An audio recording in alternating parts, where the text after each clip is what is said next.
In the Know, a radio program talking to the newsmakers in Ogle, Lee, DeKalb counties and beyond, keeping you in the know. Here's your host, Charles Van Horn. Good morning and happy Sunday. Joining us in studio on this edition of In the Know, Tricia, Tayon, Executive Director of CASA of the 15th Judicial Circuit. Good morning. Good morning. Thank you for being here. We're going to be talking about issues involving children all month long. Always important to know about how the community can take care of the most vulnerable. And of course, families and children need help often, it seems. Tricia, first off, what exactly is CASA? So CASA stands for Court-Appointed Special Advocates, and our role is to recruit volunteers from the community and then put them through a training. And once they're completed with that, they're appointed as the guardian ad litem to an abused or neglected child in the court system.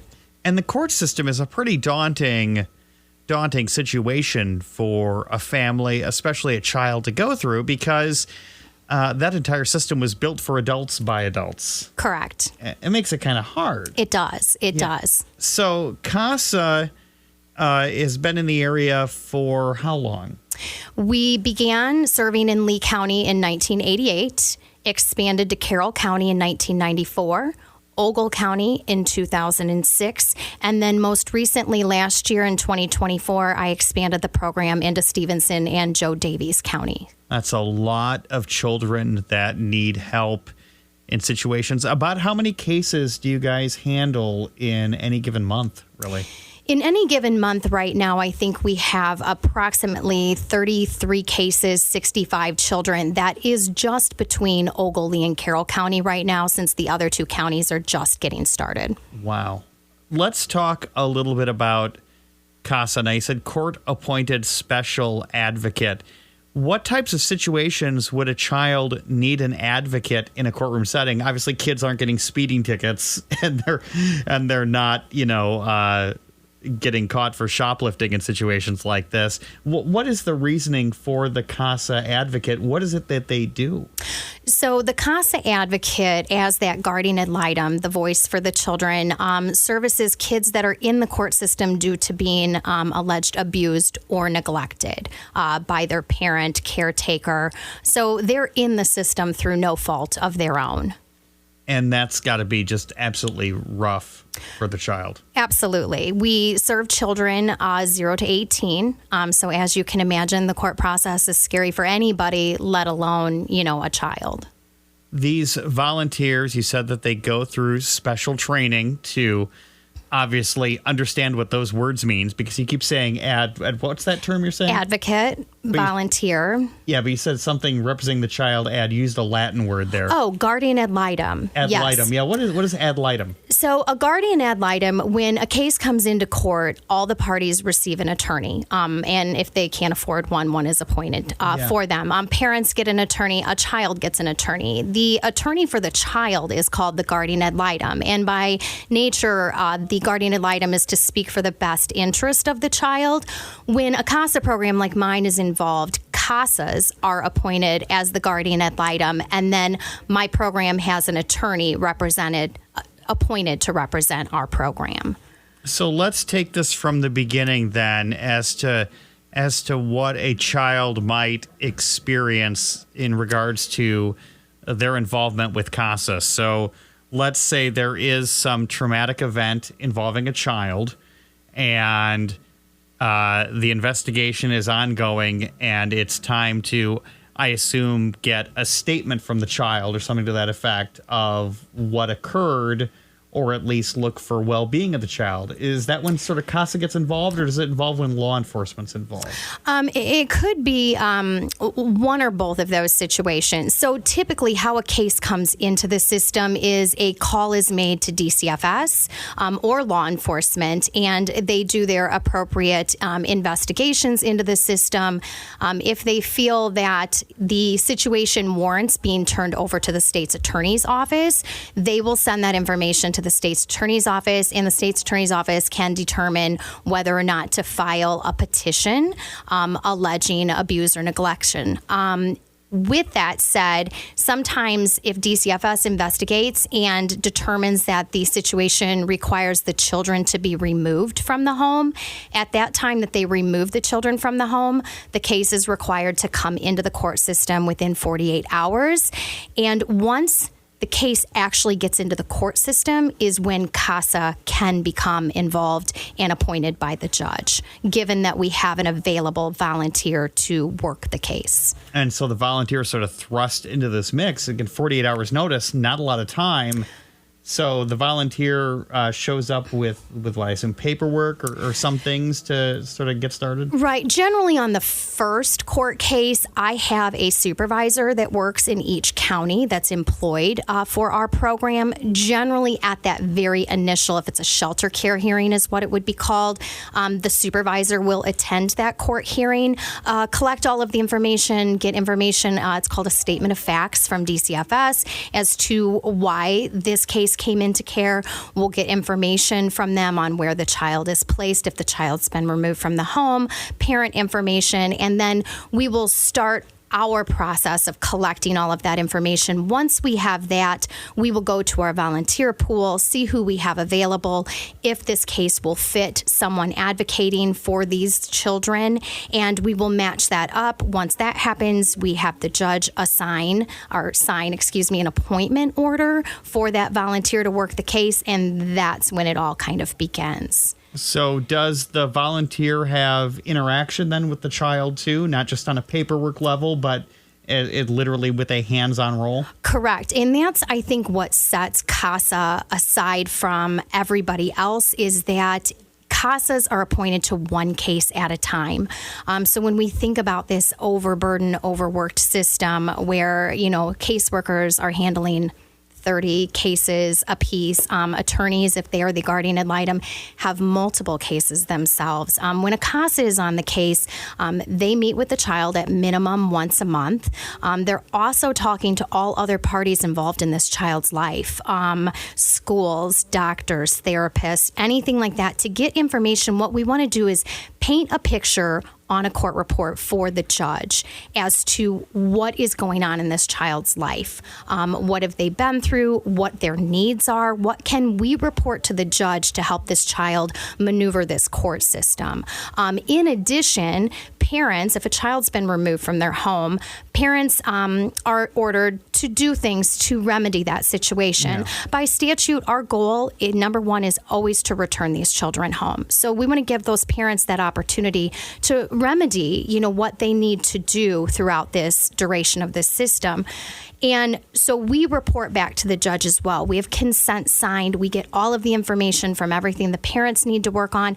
We compile that into that court report and let the judge know, hey, in the last 6 months, this is what has gone on in the case. And then the judge makes some decisions and we move the case on from there.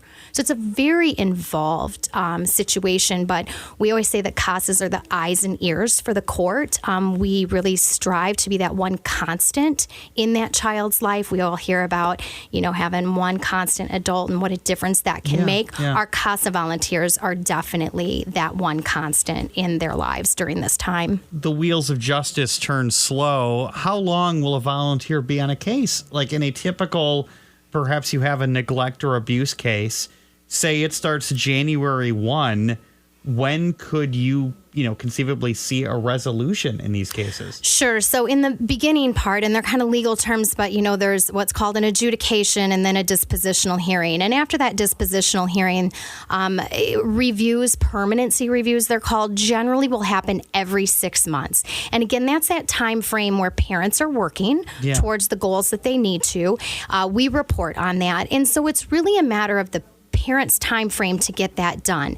After a period of time, if they're not achieving what they need to achieve, the judge will then make other decisions whether the goal needs to be changed to something other than return home. On average, I've looked at our cases. Our cases stay in maybe 2.5, 3 years. Wow.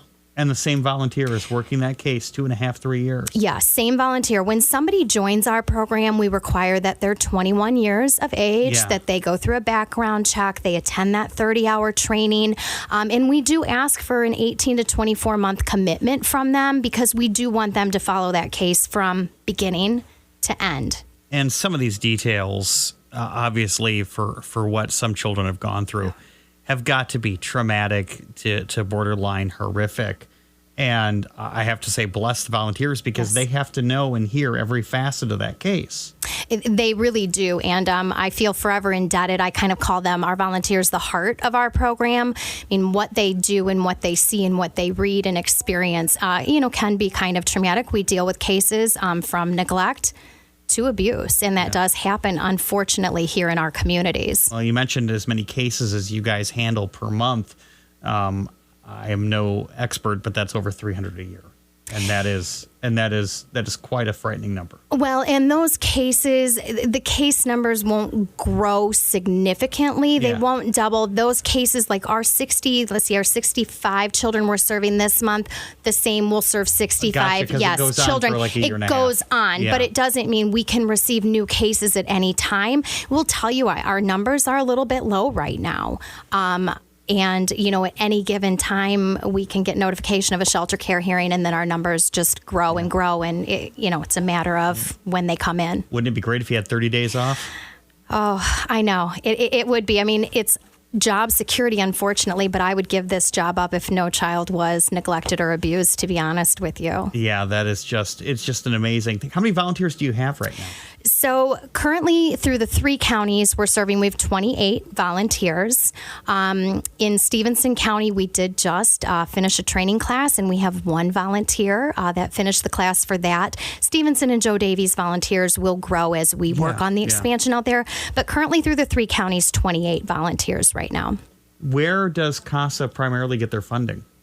So we are a nonprofit. I receive funding through state grants, United Way allocations, donations, fundraisers. So we're out there asking for funding just like every other deserving nonprofit. But that is the way that we do have to raise our funding. Speaking of fundraising, something's coming up on Friday you guys have going on, some music and other fun. Yes. So CASA's annual event with Burn and Bush is coming up on Friday, April 11th from 5 to 9 p.m. We are selling tickets for $50 a piece. Tickets will only be on sale probably for another day because numbers have to be turned in for food. Yeah. So we're looking forward to Burn and Bush.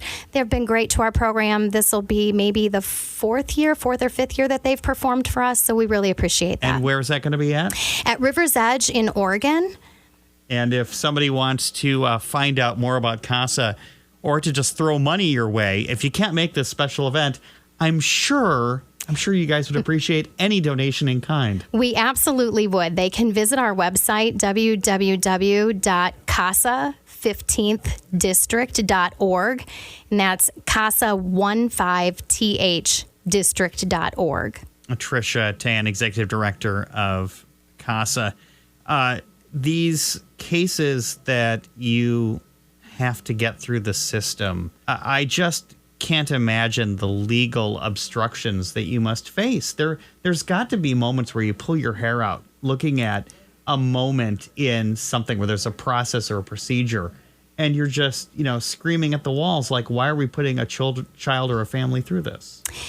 There can be I think that's a unique piece for CASA is that, DCFS does have a huge book of rules and regulations. There are times that CASAs can make recommendations to the court of something we feel would benefit the child. And then it inevitably is the judge's determination whether or not that recommendation would be accepted or not. But we do have some ability to do that maybe the social service agencies do not. You mentioned DCFS. Are there other nonprofits, other agencies you guys work with on a regular basis? Sure. Well, we collaborate with Shining Star, Children's Advocacy Center, a lot, and then DCFS and their contract agencies. But Shining Star is another phenomenal agency that people could look into and support as well. All right, Tricia, good luck with your fundraising event on Friday. Thank you for coming in today. Thank you. We appreciate it. Thank you for listening to this week's In the Know. The program returns next week at this time with another great conversation with someone from your community.